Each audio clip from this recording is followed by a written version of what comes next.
ஆண்டவரும் இரட்சகருமான இயேசு கிறிஸ்துவின் ஈடு இணையற்ற நாமத்தில் அன்றன்றுள்ள அப்பம் வாசகர்களுக்கு எங்கள் அன்பின் வாழ்த்துக்கள். 2025 ஆண்டு ஜூலை மாதம் 15ஆம் தேதி செவ்வாய்க்கிழமைக்குரிய தின தியானம். இன்றைய தலைப்பு மனத்தாழ்மை. நீதிமொழிகள் 16:19 சொல்லுகிறது, அகங்காரிகளோட கொள்ளைப் பொருளை பங்கிடுவதை பார்க்கிலும் சிறுமையானவர்களோட மனத்தாழ்மையாயிருப்பது நலம். தெய்வீக சுபாவங்களுக்குள் இனிமையான சுபாவம் மனத்தாழ்மையை தரித்திருப்பதுதான். தாழ்மை உள்ளவர்களுக்கு கர்த்தர் கிருபை அளிக்கிறார். தாழ்மை உள்ளவனை அவர் நோக்கி பார்க்கிறார். உலக பிரசித்தி பெற்ற தேவனுடைய ஊழியக்காரனாகிய ஸ்பர்ஜனை குறித்து உங்களில் பலர் அறிந்திருப்பீர்கள். அவருடைய பிரசங்க சாதுரியத்தினால் ஆயிரக்கணக்கான மக்கள் கர்த்தரண்டை இழுக்கப்பட்டார்கள். அவருடைய ஜெப ஜீவியத்தினால் அநேகர் ஆர்வமடைந்து ஜெப வீரர்களாய் மாறியிருக்கிறார்கள். மேலும் அவரில் விளங்கிய விசேஷ குணம் ஒன்று உண்டென்றால் அது அவருடைய தாழ்மைதான். ஒரு முறை ஸ்பர்ஜனுடைய ஆலயத்தில் ஆராதனை நடந்து கொண்டிருந்த போது பிரசங்க நேரம் வரையிலும் ஸ்பர்ஜனை அங்கே காணவில்லை. ஸ்பர்ஜனை ஆலயத்து மூப்பர்கள் பல இடங்களில் தேடி பார்த்தபோது அவர் தனியாக ஒரு மூலையிலே முழங்கால் ஊன்றி அழுது கொண்டிருக்கிறதை கண்டார்கள். அவருடைய கண்கள் அழுது சிவந்து போயிருந்தது. ஒரு மூப்பர் வந்து அவரை மெதுவாக தட்டி, பிரசங்க நேரம் வந்துவிட்டது, வருகிறீர்களா என்று அழைத்தார். ஆனால் ஸ்பர்ஜனோ, இல்லை, நான் வரவில்லை.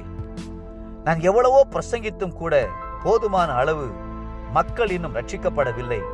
ஆகவே இன்றைக்கு கர்த்தர் என் ஜெபத்தை கேட்கிற வரையிலும் நான் என்னை தாழ்த்தி அழுது கொண்டிருக்கிறேன், நீங்கள் போய் பிரசங்கியுங்கள் என்றார்.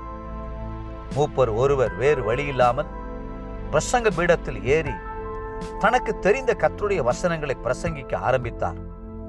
யாருமே எதிர்பார்க்காத வகையில் அன்றைக்கு 600க்கும் அதிகமான நபர்கள் கண்ணீரோடு மனம் திரும்பினார்கள்.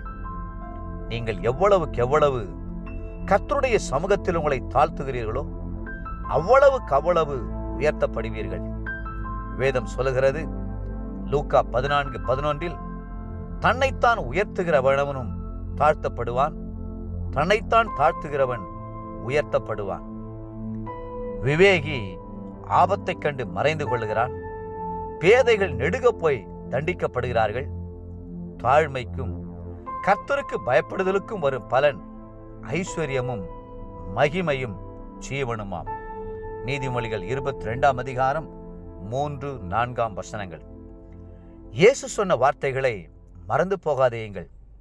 நீங்கள் மனம் திரும்பி பிள்ளைகளைப் போல் ஆகாவிட்டால் பரலோக ராஜ்யத்தில் பிரவேசிக்க மாட்டீர்கள் என்று மெய்யாகவே உங்களுக்கு சொல்கிறேன். இந்த பிள்ளையைப் போல தன்னை தாழ்த்துகிறவன் எவனோ அவனே பரலோக ராஜ்யத்தில் பெரியவனாயிருப்பான். மத்தேயு 18ஆம் அதிகாரம் 3-4 வசனங்கள். தேவ பிள்ளைகளே, நீங்கள் உங்களை கர்த்தருக்கு முன்பாக தாழ்த்தும் போது உங்களை அறியாமலேயே கர்த்தரை கனம் பண்ணுவதுடன் மகிமையும் படுத்துகிறீர்கள்.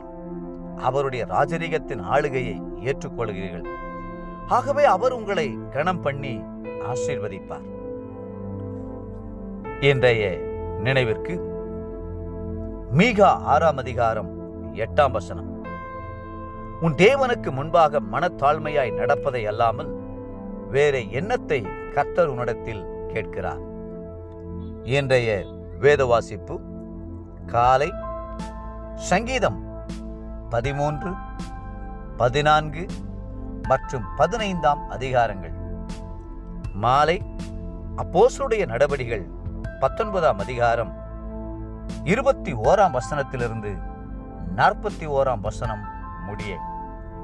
அன்புக்குரிய அன்றன்றுள்ள வாசகர்களே, மீண்டும் உங்களை வாழ்த்துகிறோம். கர்த்தருக்கு முன்பாக மனத்தாழ்மையாயிருங்கள். கர்த்ததாமே உங்களை ஆசீர்வதித்து மென்மேலும் உயர்த்துவாராக. ஆமென்.